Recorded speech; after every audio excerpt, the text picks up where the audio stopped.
invest at your life insurance. Isipin nyo lang yung life insurance ay bangko, pero ang ibibigay sa'yo per year is 8 to 10% per year, tapos compounding pa siya. Paano nga ba kumikita ang investment feature ng mga VUL insurance? Kapag kumuha ka ng insurance, depende sa product and sa company, from first up to fourth year ng policy mo, portion ng premium mo will be invested sa mga pooled investments. Bro, itong mga pooled investment, dinisenyo yan para makapag-provide ng access sa mga investors to a portfolio of securities like stocks, bonds, or other financial instruments. Yung mga funds na ito is managed by fund managers. Siya yung magiging kasama ng mga investors sa paglago ng kanilang mga investments. And every time na nakakapag-generate ng income itong mga pooled investments, it is passed down to investors like you. Pero paano ka ba pipili ng pooled investment? Dapat yung planner mo will help you in determining kung anong klaseng investor ka, whether conservative,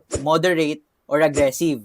Then saka pa lang siya pwede mag-recommend kung anong investment para sa'yo. Depende sa assessment nyo. Pero ang tanong ng marami, bakit nga ba hindi lumalaki yung fund value ng VUL mo? May fund manager naman na nagmamanage and gumaganda naman ang economy. Kasi kung ulitin ko yung sinabi ko kanina, kapag kumuha ka ng VUL insurance, depende sa product and sa company. From first to fourth year ng policy mo, portion lang ng premium mo ang mapupunta sa investment. Kasi sa mga unang taon ng policy, majority ng premium o binabayad mo ay mapupunta sa pag-enforce ng protection feature. Andito yung life insurance benefit, andito yung critical illness benefit, yung mga rider pa.